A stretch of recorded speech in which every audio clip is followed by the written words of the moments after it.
All right, let's talk about a single number that quietly shapes your entire world, from the salary you earn to the interest you pay on a loan. It's called the Consumer Price Index, or the CPI. But first, let me ask you something. I want you to think all the way back to your life in 2012. What were you buying? How did you shop? What was your phone bill like? I mean, were you even paying for streaming services then? A whole lot has changed, right? Of course it has. So how on earth can a number that's based on that old reality possibly describe your life today? And that question, that really gets to the heart of what the CPI is all about. Probably the best way to think about it is like a mirror. It's supposed to reflect our daily economic lives, the cost of food, rent, gas, pretty much everything we buy. It takes all of those everyday expenses and turns them into the official number for inflation.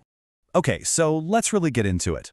What exactly is this number, and why is the reflection it shows so important for your wallet? So what's the official definition? Well, the CPI tracks the average price change of a basket of goods and services. Just imagine a giant imaginary shopping cart that's supposed to represent what the whole country is buying. It's filled with everything from doll to data plans, and the CPI just measures how the total cost of that cart changes over time. Simple as that.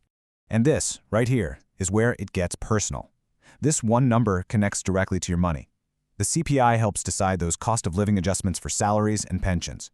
It guides the Reserve Bank of India when it's figuring out the interest rates you'll pay on loans and what you'll earn on your savings. It is a critical tool that shapes economic policy for every single one of us. But here's the big problem. What happens when that mirror is old? I mean, if the CPI is based on what life was like way back in 2012, its reflection of our life today in 2024 is going to be blurry, distorted, and, let's be honest, just plain wrong. And just stop and think for a second, how much has changed? Since 2012, our economy has completely transformed. We've seen this huge shift of people moving to cities, an absolute explosion in the service industry, and of course, a total revolution in how we buy things thanks to digital platforms. What we spend our money on today is just so different than it was a decade ago. So what's the solution? Well, you polish the mirror. And that is exactly what India is doing right now. It's this massive effort to update the CPI's base year from 2012 all the way to 2024 to make sure its reflection is sharp, clear, and true again. So, how do you polish this massive economic mirror?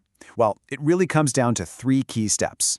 First, you do a huge new survey of households to see what people are actually buying. Second, you update that big basket of goods to include all the new stuff we spend money on now. And third, you adjust the weights of everything in that basket. Now, that third step, this idea of adjusting the weights, sounds complicated, but it's super important. It's pretty simple, actually. Things we spend more of our money on are given a heavier weight in the final number, so their price changes have a bigger impact. For instance, back in 2012, the cost of food probably took up a much bigger slice of the average family's budget. Okay, now fast forward to 2024, and that picture has totally flipped. As our incomes have gone up, we're spending a way bigger chunk of our money on services. Things like our data plans, travel, streaming subscriptions. The new CPI is going to reflect that reality by giving these services a much heavier weight, making the whole index a far more accurate snapshot of our modern lives. But here's the thing. Updating the CPI isn't just about what we're measuring. It's also about a huge upgrade in how the data is collected to finally keep up with our digital world. And honestly, the difference is like night and day. We are moving away from mostly manual surveys, which you can imagine were full of potential errors, to a really smart hybrid system. The new method uses computer-assisted data collection with real-time checks, which just dramatically improves the quality and speed of the data. So, what does this mean in practice? It means we can finally capture prices that were really hard to track before, like those constantly changing online airfares or telecom charges. The new CPI also pulls in official government data directly for things like fuel prices and train fares, making the numbers more precise than they have ever been. So after all this work, all the surveys, the weights, the new digital data, why does it actually matter? What's the real-world impact of having a clearer reflection in our economic mirror? It all boils down to this one simple, powerful truth.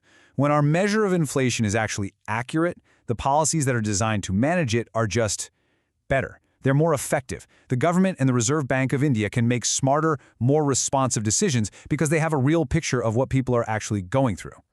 So, what does a clearer mirror give us? It gives us a more stable economy.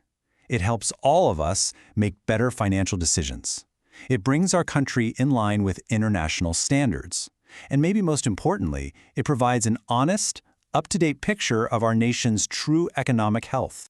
Because in the end, this isn't just about statistics. We have to remember that behind this one number, the CPI, lies the daily, lived economic reality for millions and millions of people. These numbers are, and they always will be, about us, about people. So, the mirror has been recalibrated, it's been polished, and now it's ready to show us a much, much clearer reflection of who we are economically. The only real question left is, what new truths will it reveal?